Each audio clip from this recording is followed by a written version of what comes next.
This is a wire I like to use. I got it at the hardware store in the area where they have the wire for picture hanging. Let me cut off a section of it so we can measure it. 1365. All right. So in order to straighten this out, I like to use a drill and vise. It's the most effective way to do it. There is a fine balance though, because if you do it too much, it'll overwork harden your wire and it becomes brittle. So we're going to do a little experiment and I'm going to show you about that. I'm using my trusty Milwaukee 1/2-inch drill. Now for wire this thick, a drill like this comes in real handy. The smaller drill, you can do it, but it's a lot more squirrely on you as you pull the trigger. So this one, I'm just going to pull the trigger long enough to straighten it out. It'll probably just take a few seconds here, if I plug it in.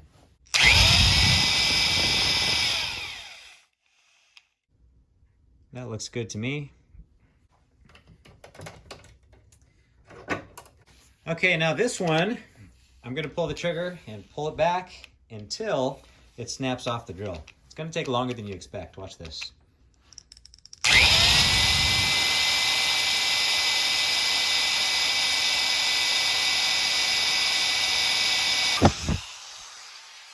And check out that 90-degree shear. When we zoom in on this, you can see the coils are a lot tighter on the end that the drill had compared to the other side. They're not as tight. And so I'm going to finish work hardening this wire by doing the other side. I'm going to snip this off and then stick it back into the vise and do it again from the other side.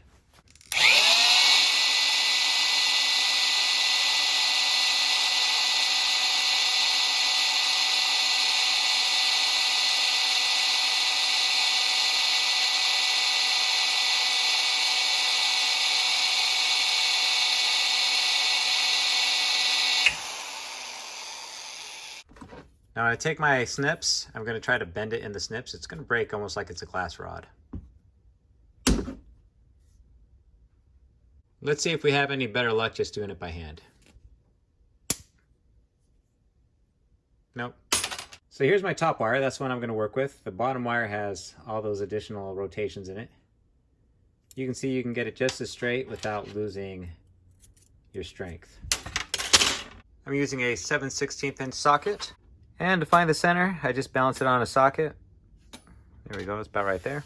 Clip it into my vise grips. And you want to make sure everything's square.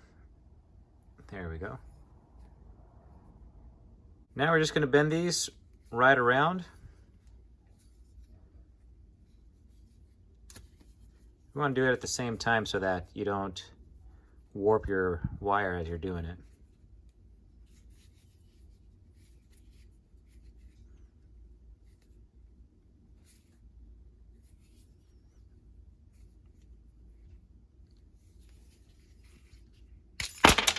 Now you can't leave this together because you have to be able to slip the webbing around it.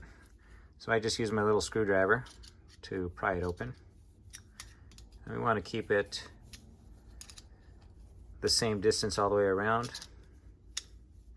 You can see as I bent it there, it kind of pushed one side down, so we're just going to fix that up.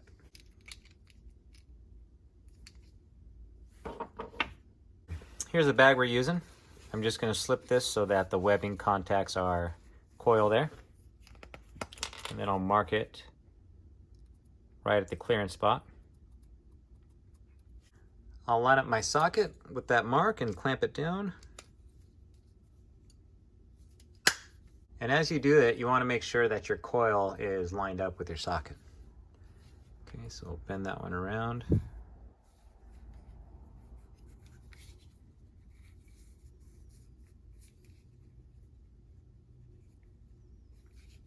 Same thing other side.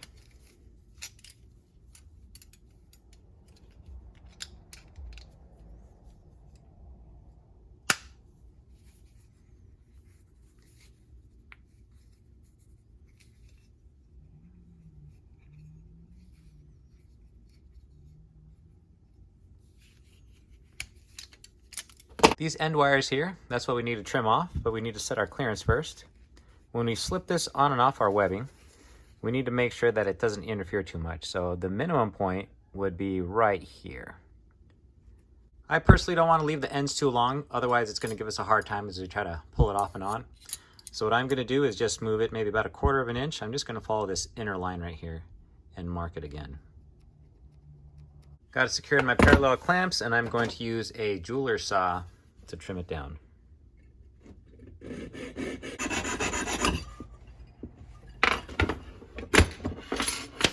Mark the other side too. The saw does leave little burrs, and we're going to get rid of those with the file. We still need to make a couple adjustments. You can see that the coil here is thinner than this side. So what we're going to do is we're going to take these ends and bend them towards the coil. Just place our socket in, and now we're just going to take this and bend it just slightly. Same thing on the other side.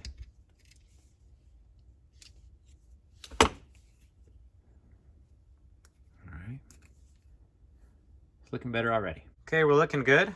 Our hooks are lined up with our coil, you can see. Now we just need to clad it in paracord. This particular pattern is called Pararescue.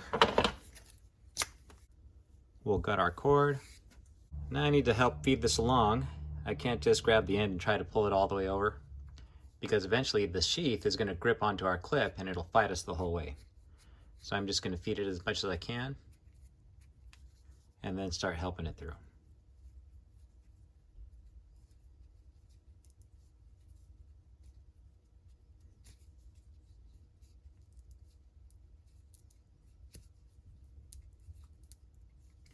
And you can hear a little bit of the crackling.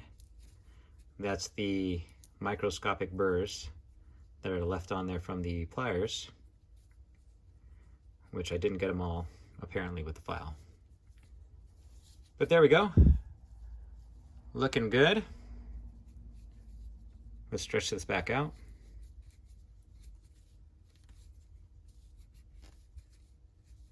This next part we need to be really careful with. I'm going to close up this hole here. But we want to make sure that we don't burn ourselves. So here's how we do that. We want to make sure that our end is nice and square. This one's not. So I'm going to trim it. Okay. Now I'll heat up the end just a little bit, and then I'll pinch it with my fingers. Just a little bit. We don't want it to be so hot that it becomes overly molten and burns us.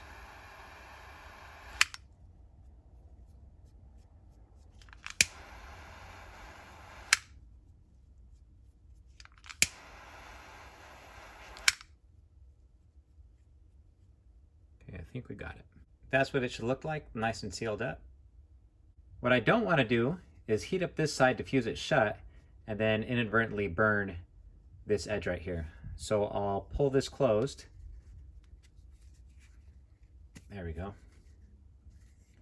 That way I can avoid doing that, and then I'll just bend it back. Now I'll trim it off, leaving about 1/8 of an inch.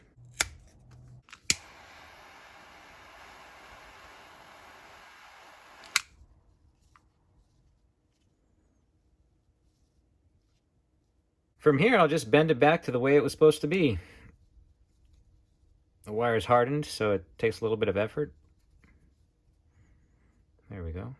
Now we're going to add a split ring.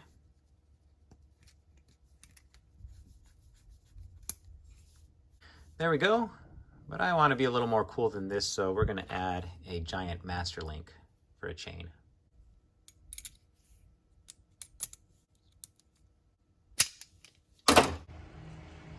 Okay, now we just need to slip it through, go all the way down, twist and pull, and now we're secure. And since this loop here interferes with the webbing going back up, it's not going to come undone unless you intentionally pull it through. And even then, the other side will still hook. So you have to make sure you get both of them clear.